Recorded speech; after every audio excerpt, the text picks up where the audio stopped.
Hi, I'm here with you just to share a few things about what's happening collectively, personally, energetically for our experience right now. Normally I would be writing this, but I just felt I wanted to speak with you about it instead today. So this is how it's coming to you. So a couple of things I really want to speak about. As you know, I do a lot of seminars and workshops and a lot of personal sessions for people. And it's always interesting for me to see the pattern and the synergy in experiences that people are having all around the world. So what we're really seeing right now is that there is a lot of old fear that's coming to the surface in people. But it's coming to the surface with people in a very, very personal way. And this is interesting because the personal at this time is mirroring the collective. It's very, very difficult to tell the difference between the two. So two things I'm seeing in this last week or so, which we're going to continue to see in the next few weeks, is this. People are having old fears and traumas coming up from their past and their childhood. Feelings around not being safe, feelings around not being protected, feelings around panic and anxiety.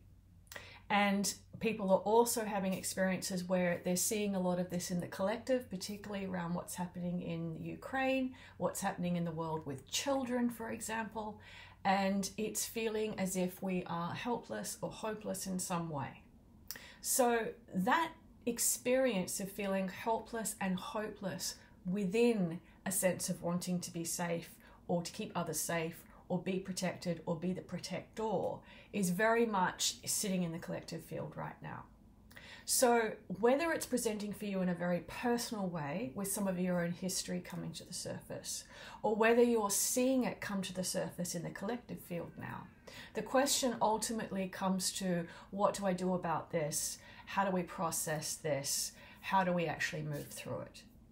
And what I want to share with you is that it's quite typical in our cause and effect paradigm to look at going through and working through it and trying to solve the problem for it. Not only with our own personal sense of those themes in our own lives, but also in what can we do in the collective field. And yet, if you're tuned into this video and you're watching this, it's quite likely that your consciousness has the capacity to be able to transmute and to be able to transform such patterns of memory and experience for the human reality just by having the ability to hold it within your consciousness and your vibrational frequency. So it's super tempting to want to remove things. It's super tempting to want to either turn a blind eye to it, whether it's in your personal or your collective experience, or to try and root it out and get rid of it. And what we're being invited to do at this time with this increasing vibrational capacity that we have is to do neither of those things. So this isn't about what action to take. This is a question of, do we have the ability in our grace and in our knowing to actually have an awareness of these themes and to actually be the viewer of them? Because if you can step back and be the viewer of them, this is a theme. This is something that is arising. This is something that is coming to the attention of human awareness at this time, both personally and collectively. We can see that our ability to hold that and bring it to light ultimately allows it to become exposed. Now, when something becomes exposed, it's not necessarily then a question of how we fix it. It's now a question of, how would we like to do things differently? How would we like to move forward in a different way?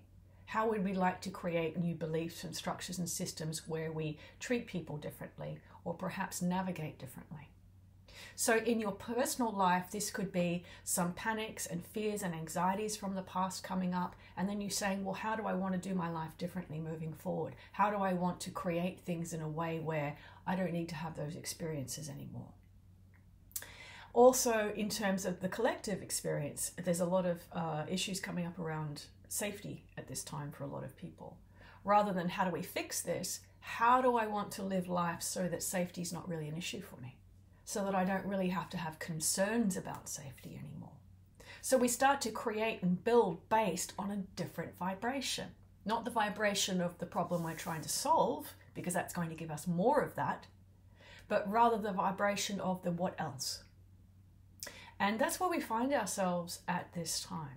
So for myself personally, I've had a lot of childhood issues come up, issues I've had in relationships come up, and I've been looking at them and saying, well, that's really strange. I thought I'd resolved those things, and do I need to do anything with them? Do I need to resolve them? And then what I'm seeing is that many other people are having the same experience, and it's happening collectively too. So it's a wonderful time to remind yourself that anything you're experiencing personally is happening collectively, and everything that you're seeing collectively, you're very likely to experience personally as well.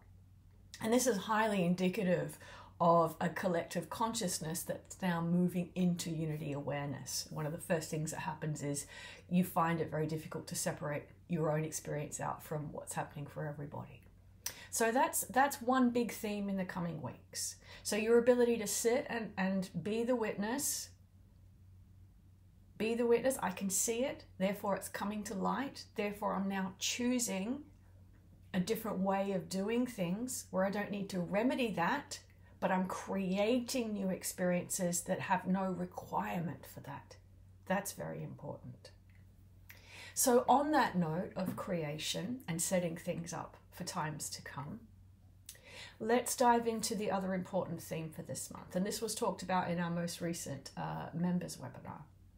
And that is that between now and mid-May, it's an incredibly important time. The masters have described this as an incredibly sacred time. And this is a time where we need to be very, very conscious of the choices that we're making. Now, they don't have to be major choices in life. They don't have to be major crossroad choices. For some people, they are. For others, it can be very small things like, do I want coffee or tea? Do I want to go for a walk or a drive? Very, very simple things. What the masters have shared is that it doesn't really matter what you are choosing. What matters is how you are choosing and with what vibration you are choosing. In other words, what the feeling is that you're choosing with. And this is so important because no matter what it is, it could be the smallest thing. I'm going to choose to have a cup of coffee. I like my coffee, can you tell? I've had 2 already today. Then I choose with, I am so excited to have this coffee. I am in so much gratitude that I have the ability to have this coffee. With what joy do I choose this coffee? I wonder what it's going to taste like. So there's curiosity there as well. And I've been practicing this for a few weeks now, actually. So what the masters have shared is whatever vibration we are making choice with in the coming weeks is actually going to set up a vibrational quantum field of multiple choices, possibilities, openings, and trajectories of experience, all based upon those vibrations that you are choosing with. So in other words, the feeling state within which you choose in the coming weeks is going to set up the vibration of what becomes available for you in the next 18 months and beyond. So this is the creation time. This is it right now.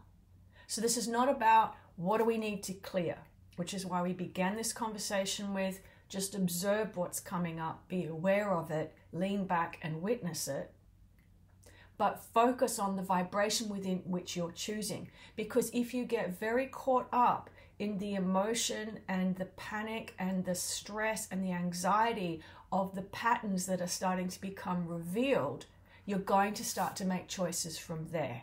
And we have an incredible opportunity right now, up into the Wesak moon, which I believe is mid-May. I had to look it up. I didn't know when that was when the masters suggested it.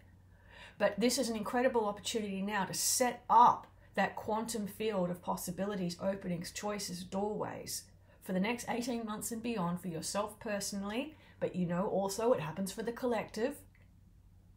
So whatever vibration you're choosing with right now is how you're setting things up. Very, very important time. So I'm really encouraging you to focus on how you're choosing rather than getting caught up in the fear of what's being exposed at this time.